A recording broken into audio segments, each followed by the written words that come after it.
Well, good morning, everyone. Good morning. I hope you're ready for 1 Samuel chapter 14, verses 24 through 52 today. This is the second half of 1 Samuel chapter 14. I call the message Proper Management. Proper Management. To those Christians who are always in a hurry, here's some good advice from the 19th century preacher A.B. Simpson. Beloved, have you ever thought that someday you will not have anything to try you or anyone to vex you ever again? There will be no opportunity in heaven to learn or to show the spirit of patience, forbearance, and long-suffering. If you are to practice these things, it must be now. Have you ever stopped to think about in heaven you won't have to have your patience tried? You ever stopped to think that in heaven you won't have to worry about being long-suffering with somebody else? Yes, each day affords countless opportunities to learn patience. Don't waste them.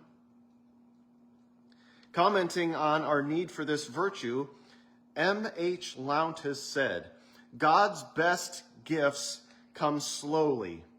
We could not use them if they did not. Many a man called of God to a work in which he is pouring out his life is convinced that the Lord means to bring his efforts to a successful conclusion. Nevertheless, even such a confident worker grows discouraged at times and worries because results do not come as rapidly as he would desire. But growth and strength in waiting are results often greater than the end so impatiently longed for. Paul had time to realize this as he lay in prison. Moses must have asked why many times during the delays in Midian or in the wilderness. Jesus himself experienced the discipline of delay in his silent years before his great public ministry began. God wants us to see results as we work for him, but his first concern is our growth. That's why he often withholds success until we've learned patience.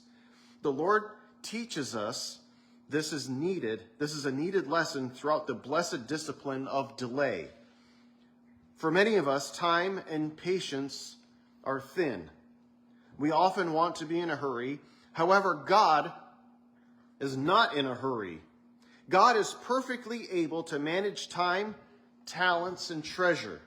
It is us who struggle with these things. So how equipped are you to handle and manage the resources at your disposal?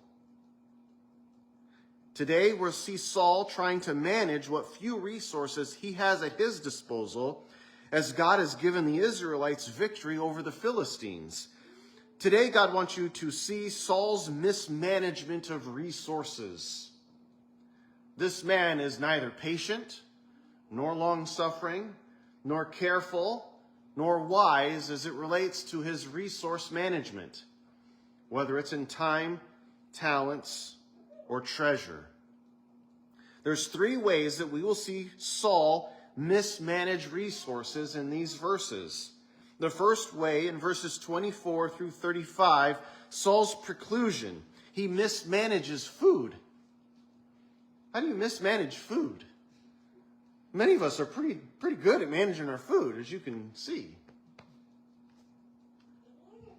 Second way, we see Saul mismanage resources, verses 36 through 46. Saul's predicament. He mismanages his family. Now, how do you mismanage your family? But he does. And the third way, we see Saul's mismanaged resources in verses 47 through 52. Saul's prerogative. He mismanages his forces. Now, how do you mismanage your forces? But he does. He seems to do well at this mismanagement. Proper management is not at his disposal, apparently, as we go through these verses. So let's start to look at this. Starting in verse 24 through 35, Saul's preclusion, he mismanages food. And the rest of the men of Israel were distressed that day. Now, what day? So you remember last week we talked about how God had brought victory through Jonathan and Jonathan's work. God had brought victory to the Israelites over the Philistines. And so now in the aftermath of all of things, what's going on? Saul had placed the people under an oath, saying, "Cursed is the man who eats any food until evening, before I have taken vengeance on my enemies." So none of the people tasted food. Now all the people of the land came to a forest, and there was honey on the ground. And when the people had come into the woods, there was honey dripping. But no one put his hand to his mouth, for the people feared the oath. But Jonathan had not heard his father charge the people with the oath. Therefore he stretched out the end of his rod that was in his hand and dipped it into a honeycomb, put his hand to his mouth, and his countenance brightened. Then one of the people said, "Your father strictly charged the people with an oath, saying, 'Cursed is the man who eats food this day.' And the people were faint. But Jonathan said, 'My father has troubled the land. Look now, how my countenance has brightened, because I tasted a little bit of this honey. How much better if the people had eaten freely today of the spoil of their enemy which they had found. For now there would not have been much a greater slaughter among the Philistines.' Now they had driven back the Philistines that day from Michmash to Ahijon. So the people were left very faint. Then the people rushed on the spoil and took sheep, oxen, and calves, slaughtered them on the ground, and the people ate them with the blood. Then they told Saul, saying, 'Look, the people are sinning against the Lord by eating with the blood.' So he said, 'You have dealt treacherously. Roll a large stone to me this day.' Then Saul said, 'Disperse yourselves among the people, and say to them, Bring me here every man's ox and every man's sheep. Slaughter them here and eat. And do not sin against the Lord by eating with the blood.' So every one of the people brought his ox with them that night and slaughtered it there. Then Saul built an altar to the Lord. This was the first altar they had built for the Lord." So we see Saul's mismanagement of food here in this text. And you may be thinking to yourself, as I wasn't studying this, what are you going to say about this? Is that what you're thinking? That's what I had been thinking all week. What am I going to say about this? Because it's really kind of a quick, it was a long thing to read, I get it. But it's kind of a quick thing. You could surmise this in about a sentence or two and figure out what's going on here. They won the battle. And instead of pursuing them immediately, he wants to, kind of take a rest here. For some reason, they're going through this forest. They could have eaten something, had enough strength, pursued them, and wiped them out completely. They could have done that. They did get to them eventually. They could have gotten there a lot faster if they had. You ever tried to walk at work and you just feel like just out of breath, you're just so hungry, and then you sit down and you have a candy bar or something, and you're like, wow, I should have done this 20 minutes ago. I feel so much better now. Like a Snickers or something. They really satisfy, from what I understand. Right? And that's all you needed. You didn't need to eat, a big pot of spaghetti or something. You just need like a Snickers, and you're just able to, maybe it's a blood sugar thing, I don't know, but that's all you needed. And you could have gone the rest of your workday and probably been okay. This is really all they needed. Jonathan has just a little bit of honey and he feels a lot better. It says his countenance brightened and he was way better off and he was ready to go again. Just a little bit of honey. That's all they needed. And Saul's all worried about it. He doesn't want him to be worried about eating and stuff. We need to do whatever. He mismanages this. How do you mess this up? Just let the people eat. You ever done something stupid like this? Where you think to yourself, man, I wished I would have just said it like that and I wouldn't be in this predicament that I'm in. It's really easy to make fun of Saul, and he really has made some genuinely boneheaded moves. However, before we get really quick to say that this guy's a genuine bonehead, have you ever done something dumb like this? Maybe you shouldn't have said that last little snide, snickety kind of comment. Simple stuff that maybe you're not even thinking. Maybe he was just thinking, gosh, we just need to go, just don't spend time eating until we can get there. Maybe you did this with your kids. I don't want to stop. But Daddy, I need to go potty. Oh, if we just hurry up, we can just get there and you can go then. You know what happens? Now you got to clean a car seat. Just dumb moves. Just stop. It's okay. His mismanagement of food is indicative of some of the mismanagement that we have in our own lives. Do we think that we have the market on properly managing everything in our lives? If we were to dissect our lives and look at just how poorly we've mismanaged things, I suspect that we would be appalled at our own lives.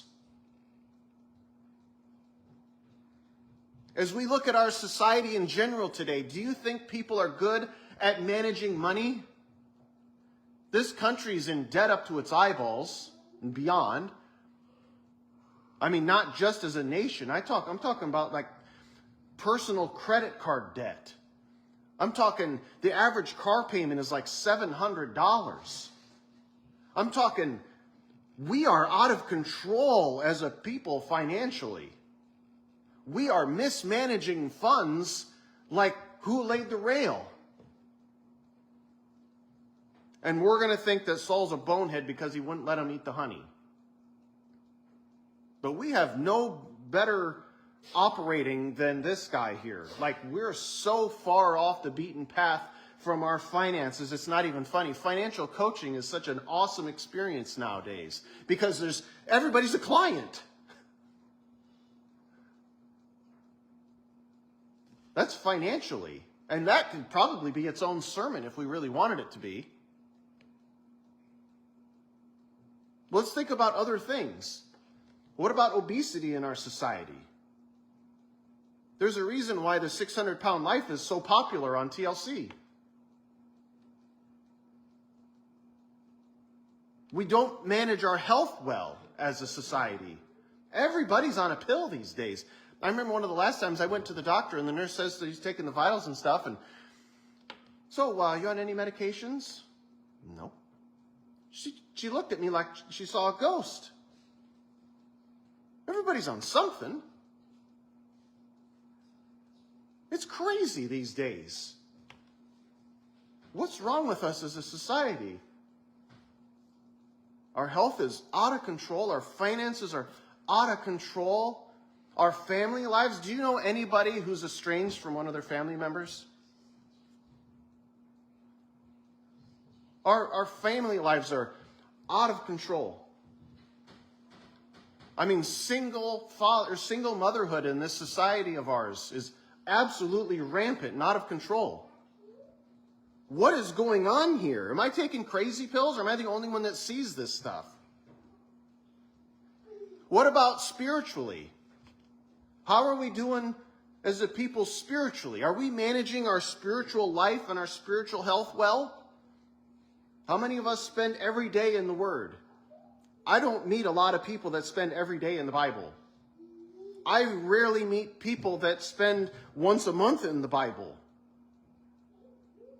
It's crazy. I mean, from people that call themselves Christians who don't know the first thing about their Bible. We want to claim that we're a Christian society maybe 100 years ago. What's happened to us as a people? Do we pray like we're supposed to? Do we meet these spiritual disciplines like we're supposed to? Are we in our Bible? Are we going to church? Are we sharing Jesus? Are we how are we doing? How are you doing on a spiritual level? Are you managing your spiritual life in an effective way for the growth of the kingdom? I bet most people don't. If I'm being perfectly bluntly honest, I don't think most people are there. So shoot me. It's just what I see. What do you see? But we're going to say Saul's the bonehead for not letting these guys have a bit of honey. Well, he probably is. He probably is. But you know what? We're no better. We're no better than this guy. He's mismanaging this food here, but we mismanage food on a way worse scale. And the implications of that are really bad too, from developing diabetes, heart conditions, and the medical list goes on and on. But Saul's the bonehead.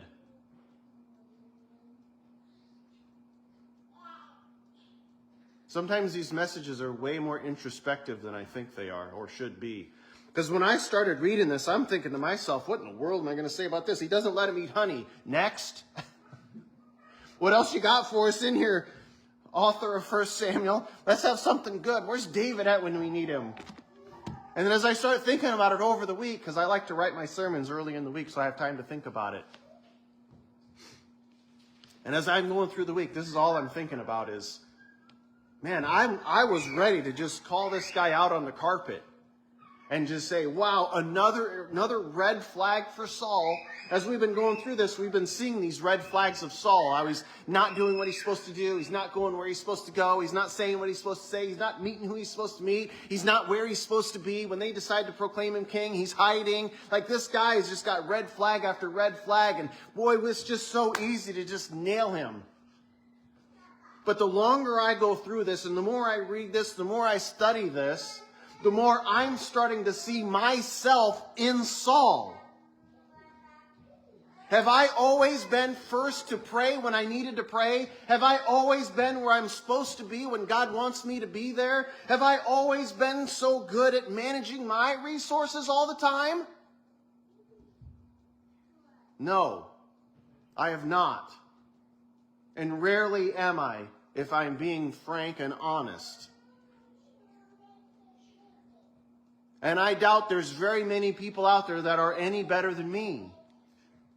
Because we're all in this together. And the reason why I am struggling is probably the same reason you're struggling. It's a 3-letter word, starts with the letter S. Because we're sinful. Because we want to do what we're not supposed to do. And we just make life harder on ourselves. Constantly. And it's real easy to say somebody else is the bonehead. It's real easy to put on a facade of I got it all together. It's real easy to point out flaws in somebody else's life.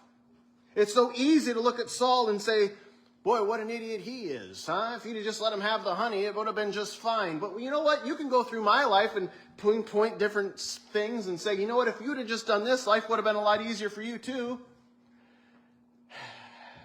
Probably right. You're probably right. Who's the real bonehead here?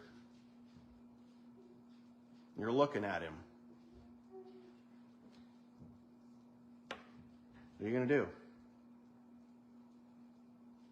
You think you're any different? We're all in this together. We're just one beggar telling another beggar where to find food. Saul says, guys, don't eat this honey. Don't eat the honey. Don't do it. But there's a little wrinkle in this story, isn't there? A little wrinkle in this story that just makes it a little bit more interesting than Saul just not letting the people eat some honey. There's a little wrinkle in this story. His name is Jonathan. You know, the hero of last week's message all of a sudden becomes the quasi-villain of this one. Because Saul, the king, the guy who we're supposed to be looking up to, the guy who's supposed to be leading the charge, the guy that's supposed to be getting the right answers here, who rarely seems to, he's supposed to be in charge here. He's back in the saddle. He's going to lead this troops to victory, and everything's going to be just fine, except you can't eat the honey on the way to do it. And Jonathan, the one who kind of seems like he's got it more together than his father does, comes along without hearing this command. He eats the honey. Whoops. That'll get interesting later. But they do eventually meet up with the Philistines, and they do eventually win, bless their hearts. Okay, they did it. And as part of the spoils, they're taking sheep and oxen and calves. They slaughter them on the ground. If you read your Old Testament history, you know all of a sudden where this is going. You're not supposed to do this on the ground. If you're going to slaughter something like this, usually the priest is the one who's supposed to do it, and it's not supposed to be done on the ground. Come on, guys. You know better than this. But they slaughter it on the ground, these animals, And then they eat with the blood. Boy, they just can't seem to get anything right here. This mismanagement of what's going on here as far as food is concerned. Don't eat the honeycomb, but I guess you can eat these animals. Is this guy playing with a full deck of cards? You ever tell somebody one thing that they can't do something, and somebody else comes along and they start doing it, and all of a sudden it's fine when they do it? It's kind of what Saul's doing here. Don't eat the honeycombs, guys, but then they just start eating the animals with the blood, killed on the ground. We just have a problem here, is really what it is. This is just a mess. Look, the people are sinning against the Lord by eating with the blood. Well, that's true. So Saul, what are you going to do with it? Well, disperse yourselves among the people. Say to them, bring here every man's oxen and sheep, slaughter them and eat. Do not sin against the Lord by eating with the blood. As long as you guys just don't eat it with the blood, it's going to be fine. Well, it's not going to be fine. You're not supposed to do these sorts of things. Stop mismanaging everything that falls into your hands. Stop messing everything up, guy. Okay, so he does. He built his first altar to the Lord there. To me, this looks like somebody who's just, you know, they've been told for a while now that they should start going to church, and they're thinking about it. And then the next time you see them, whether it's at work or something, they come in with a Jesus shirt on.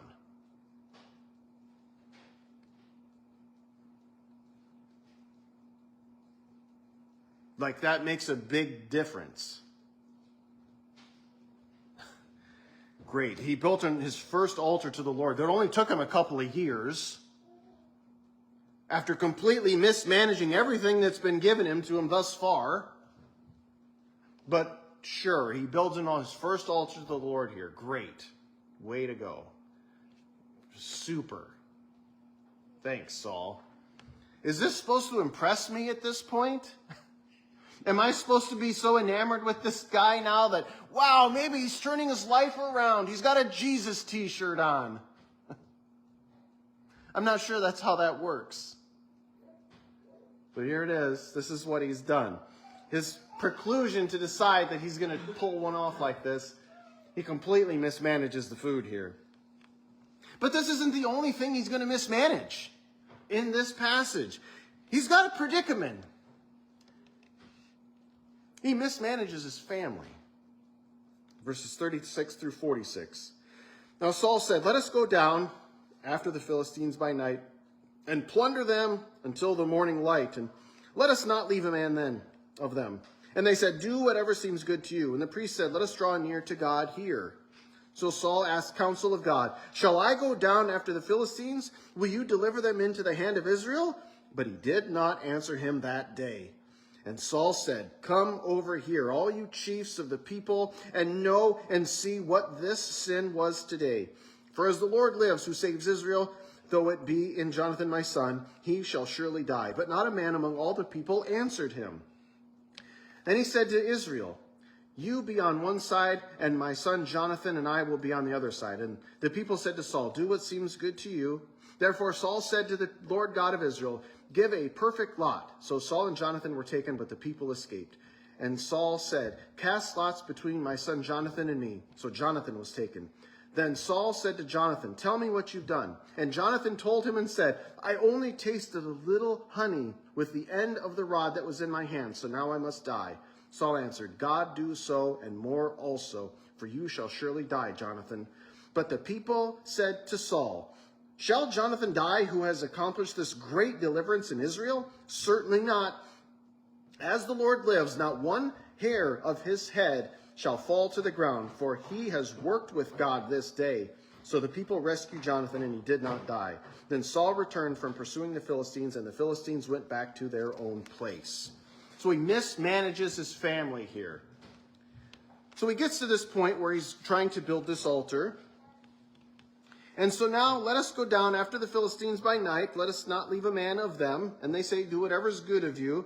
And he finally does something else. So not only did he get out a Jesus t-shirt to wear, but he's also, and you're going to love this, he puts on a cross necklace. You ever seen these people before? Because surely if the Jesus t-shirt is good, why not put the cross necklace on too? Why not? Because you want to think, wow, he's actually doing something really good here. He's finally figuring it out, isn't he? But is he? Is he figuring it out? Just because you put on a Jesus t-shirt and a cross necklace doesn't mean you figured anything out. It means you put on a Jesus t-shirt and a cross necklace. That's all it means. Just so we're clear. He asked counsel of God. Wow. Shall I go down after the Philistines? Will you deliver them into my hand? And this is probably my favorite part of this whole passage. This is the next part. What happens next? After he inquires of God, he builds this altar, he inquires of the Lord. He thinks he must be doing exactly what he's supposed to be doing. And what is the Lord's response? Finally, perfect participation. God said nothing. Well done, guys. He does not answer him. He says nothing. He's silent. It's my favorite part. You ever see somebody just a try hard? They just think that they're God's gift to the whole thing. They're just this try hard. And then all of a sudden they ask for some help and the boss doesn't even look up at them. Yep, you deserve that one, didn't you? Doesn't even answer him. And instead of getting discouraged, instead of saying, why not, instead of doing something else, come over here, all you chiefs of the people, and know what this sin is today. For as the Lord lives, though it be in Jonathan my son, he shall surely die. Okay, time out. This guy is so mismanaging his family, it's not even fair or funny.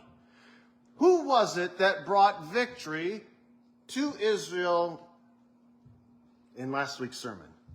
It was Jonathan. God worked through Jonathan in last week's message, and it was fantastic. Jonathan demonstrated an ability to talk to the Lord, to inquire of the Lord, to bring the Lord into conversation. Just normal conversation. I mean, this guy was probably just walking with the Lord. It was awesome. So now Saul's in a situation where he wants to inquire of the Lord and put his Jesus t-shirt on, and that's fantastic. Who do you suppose that he could ask what we should do next? Jonathan, maybe? We're not doing that. No, we're not doing that. Why would we do that? Why wouldn't, he's already demonstrated a willingness to divide his army with Jonathan. We saw that at the start of chapter 13. Remember David, or not David, I can't wait for David. Jonathan had some men, Saul had some men, you remember this? He's already demonstrated a willingness to do this with his army. But now they're at a point where they can go and pursue the Philistines and overtake them finally and officially.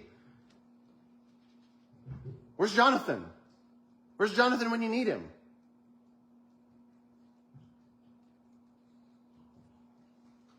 Why doesn't he talk to Jonathan? What is going on with this guy? Why does he mismanage his family so bad? If you've got a son like this that you can depend on and count on and are doing some really great things with, why this would be when you'd want to have him the most, maybe. Nothing. Nothing.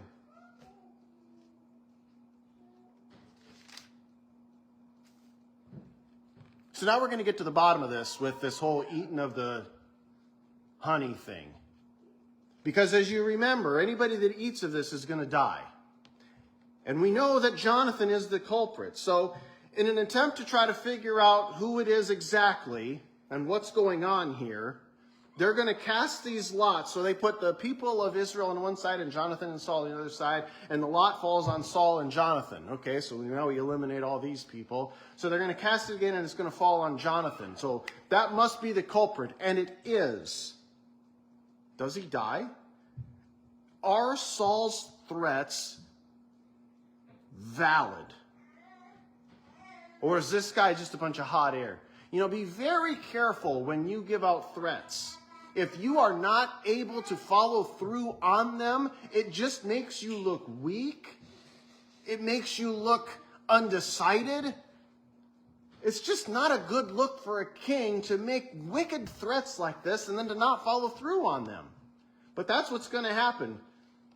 Jonathan's going to get a pass on this. And it's not because Saul's going to give him a pass. It's because the people are going to come in. They're going to demand for Jonathan to be given back to them. They don't want him to die. At least the people recognize the value of Jonathan. I wish Saul could also see the value of Jonathan. So here's my question for you as you think about mismanaging, and he's mismanaging his family because they're father and son. But is there anybody in your life that walks with the Lord that is doing what the Lord wants them to do? Do you have anybody in your life like this that you can talk to? Some of the best people to get advice from are those who are walking with the Lord. Like, I don't know why you would get advice or get information from people who don't know and love the Lord, but they're out there. So who is it in your world, in your sphere of influence, who do you know who's walking with the Lord, who's doing what the Lord wants them to do, that when life happens to you, that you can go to them for wisdom or insight or counsel or help of some kind? Too often times, these are the first people that get axed in our life.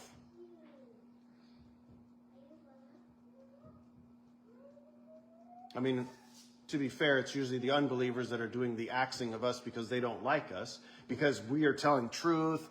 Kind of like Micaiah and Ahaz. Ahaz is supposed to go to battle, and they say, well, what does the prophets say? And they bring in the prophets, and they're fake prophets, and, oh, you should go up and battle, Ahaz, and then they go, well, is there an actual prophet of the Lord that we can talk to? And he goes, yeah, there's one, but I don't like what he says. He's always speaking evil of me. I don't ever talk to him. That should be your first guy to, maybe even only guy to go to. Why would you not talk to that guy? Well, because he tells me evil. He's always saying bad things about me. Probably because he's right. Who do you get to go to? Who's the Jonathan in your world? So he mismanages his family. He mismanages food. He also mismanages his forces. I mean, this guy's the king of Israel. It's already been told to us through the prophet Samuel that the king is going to take people. He's going to take your sons. He's going to take your daughters. He's going to take your wealth. He's going to take your land. He's going to do all these things for the army, for battles, and for war. He's got all this lined up for him. How do you think he handles it? Verse 47, so Saul established his sovereignty over Israel and fought against his enemies on every side. If you've ever studied military history, that's probably not good to fight battles on every side all at the same time. Probably not a good move. Against Moab, Ammon, Edom, against the kings of Zobah, against the Philistines, whenever he turned, he harassed them.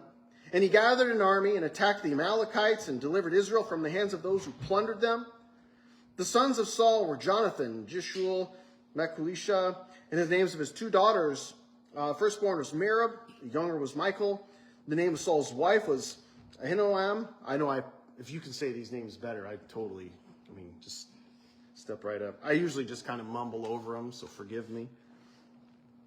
His wife's name was Ahinoam, daughter was Amahaz.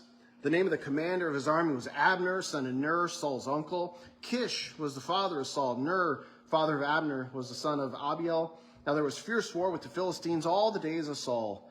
And when Saul saw any strong man or any valiant man, he took him for himself. He mismanages his forces, guys. Totally mismanages. This guy is he doesn't have any idea what's going on all around him. He likes to fight battles on all the fronts all the times. Whenever he turns around, he harasses them. I mean, why not just be at peace sometimes, huh? What's wrong with just relaxing? You ever know somebody that they just can't sit still? They just always have to be doing something. Did Saul have ADHD or something? I don't know. But he just could never sit still. Whenever he turned, he had to harass them. He's at war with the Philistines all the days of his reign. This guy just needs to relax. Let the army rest. let them have some morale once in a while, huh? Why does this always have to be such a problem with them? And fighting against all these people all the time? Man, what's wrong with them? You ever know somebody, they're just at war with everybody all around them, and you don't even like to talk about them. You don't like to talk to them because they're just fighting with everybody that's around them. Just like a cat, just all the time. You know anybody like this? I hope it's not you. I hope that does not describe you. I hope you're the kind of person who so well manages the forces in your life that everybody loves to talk to you. That you're the kind of person who's not just lashing out just because whenever you turn around you're going to lash out. I hope that doesn't describe you. I hope you manage your forces way better than this, because you have an opportunity to do some really great things for the Lord. Opportunity presents itself every day to do what is right before the Lord, to do what is good, right, and healthy, to follow His commands, to manage the resources, the times, talents, the treasures that's been given to you. You have an opportunity every day to reevaluate and get yourself squared up with the Lord so that you don't have poor management of these resources. Like Saul here. He's got these sons. What do they end up doing? We only know about a couple of them. His younger daughter will end up being married to David. Abner, we're going to learn the name Abner as we go through these chapters in these books. And there's fierce war with the Philistines all of his time. And any strong man that he finds, he's just going to take for himself. This guy just has no boundaries. He's got no fence. And when Hayden was little, there had to have been a fence around us, because he just was never further away than right about here. And then Lil comes along, and there is no fence. She could be down there if you turn around and you're like, where did she go? That's kind of what Saul was like. There's just no controlling this guy. He's just going to take your son. He's going to see somebody that he likes. He's taking him. He's just going to go to war. Anybody that talks about him, he's going to scratch. He's just got all these issues. This mismanagement of all of these things is just running pure through this guy. And I hope it serves as a cautionary tale for us. Because as easy as it is to want to just call this guy a bonehead, as easy as it would be to just make some excuse as to why we're different, hear me out. We're no better. We mismanage things poorly too. We mess up. We've got skeletons in our closet. Man, if we're going to properly manage stuff, you need to get yourself right with the Lord. Lean on Him and ask for His help with everything that you do. If you do that, you might just be all right. Let's pray.